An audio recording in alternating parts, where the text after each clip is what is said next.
Hi friends, this is Mitzi Gardner, your Tennessee realtor. Wanted to drop a quick video and talk about one question I get asked pretty much, I would say twice, 2-3 times a week. And that is, why is my house not selling? Why is my house not selling? There are so many answers to that question, but I'm gonna pinpoint probably just 2 of them. I'm gonna talk about 2 of them today, and I'm gonna go into greater detail in some other videos, but I think these 2 right here, if you get these 2 things done, it will really help a lot in selling your house. And they're probably overlooked. Your agent's probably not trying to, or trying not to hurt your feelings, but let's just be real and let's just get rid of these 2 things that stand in the way of your house selling, if it is these 2 things. And then we'll go into greater detail in some other videos of some other things that we can do to get your house sold faster. Number 1 is curb appeal. And everybody knows that, but are you doing the little things? Now, it's gonna take me a few minutes to get inside that house, filling with that lock box and putting that code in there, depending on what kind of lock box your agent has put on there, your listing agent. While I'm doing that lock box, guess what? My buyers are checking out everything. They're checking out every pillar, every post. They're checking out the yard. They're checking out the neighborhood. They're checking out your neighbors, just like you would do if you were buying a house. So number 1 thing is curb appeal. Yes, when we pull up, the grass needs to be mowed. The trash needs to be picked up out of the yard. The mailbox, if it's on the street, it needs to be cleaned up. All the cobwebs taken off. If it needs new numbers, put new numbers on it. Cheap little things you can do.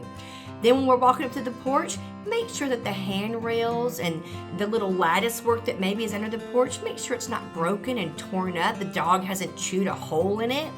Make sure there's no cobwebs hanging off of the little lamp lights on your front porch. Also, check out the front door. Is it dirty and nasty from where you've been grabbing the door? Maybe you've been working outside and you grab the door and now it's all dirty. Take some time and just wipe that off. It comes off just like that. And then also you want to put some fresh flowers right there on the entranceway. They're cheap. You're going to keep them anyways. I mean, get something that's going to resist the cold or resist the heat that you don't have to water a lot. Get something that's evergreen. If you get something evergreen, that's going to take a lot of work out of it. But as long as there's some greenery on the porch, it just makes it a lot more welcoming. Think about whenever you went to an Airbnb or you went on vacation. When you walked in there, didn't you love the flowers at the entranceway? Don't you know that's why they spend millions of dollars every year at hotels and Airbnbs? Because they want the entranceway to look nice and welcoming. And green is a universal color. Green is your universal color. That's why everything outside is green, because God's really smart and He knows it goes with everything. So when you decorate with green, when you have green foliage, guess what? It matches everything. Green matches everything. Green is a universal color. So that's the entranceway. Also, a little tip that might help you out a little bit. If you have a wreath that's on the door, go to like Kirkland's or some other place that has some fragrance spray. It's a little bit more potent than like Febreze, even though Febreze is what we're going to talk about next. But get some house sprays and spray it on your wreath. Yeah, so right before a showing, go outside and get some of that spray. I'm looking at my wreath over there. And get some of that spray and spray it on your wreath. So when they walk up to the door, la la la la la. Ooh, it smells so clean. It smells so nice. And let it be something that's in line with whatever the seasons are. So if it's Christmas, Christmas smell. If it's coming up on Easter like it is right here, you want something spring and cheerful and things like that. So that's really, really easy. Those things hardly cost any money at all and will make a huge impact when they walk into your house. All right, second thing is, what do you think it is? Smell. Ew. Now listen, this is important and it's so easy to take care of. If you are into eating healthy, and I hope that you are, I'm asking you to refrain from cooking broccoli before your showings. If you're cooking broccoli before your showings, it's going to smell absolutely horrid. So do not cook broccoli before your showings. Use this as an excuse to go out to eat. Tell your significant other, hey, honey, we have showings and I want to continue to eat healthy and I don't want to cook because then it's going to make the stove dirty and make the sink dirty and then everything's going to be dirty and we're not going to have time. So let's go out to eat. Good excuse, right? But seriously, do not cook broccoli. Do not cook seafood. Don't do it. Don't do it.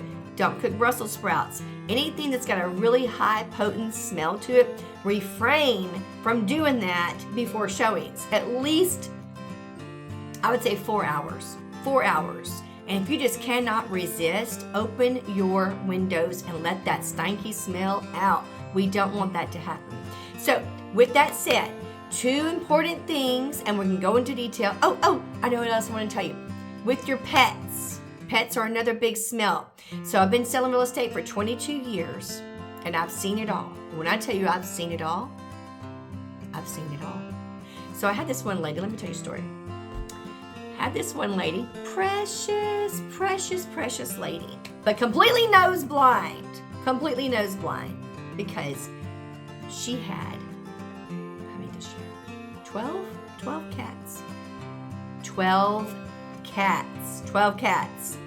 And she had a designated room for these cats' litter boxes. I'm not saying that's a bad thing. If that's your, if that brings you joy, then do it. But you got to keep it clean before showings. So she's gone nose blind. And I walk in there to list that house. And I'm telling you, it almost knocked me out. Not only did she have 12 cats, but she didn't clean the litter boxes on a regular basis. And I get it, you get nose blind. You don't even know that it's happening. You don't even know that it smells bad anymore.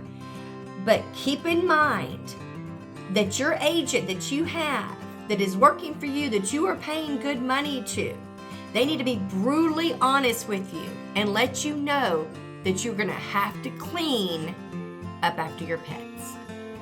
So those 2 things are so very important, and I'll go into greater detail about that. But let's do the curb appeal, and let's clean up after our pets, and let's get a little fresheners in there. And there's so many little tips and tricks I'm going to show you and talk to you about. So stay tuned for more of these videos. I hope it helps a lot to sell your house fast. All right, Mitzi Gardner, your Tennessee realtor. Give me a call. Put your comments below. Keep nice. Be nice to everybody. And let's all sell our houses fast. All right, y'all. See you soon. Bye.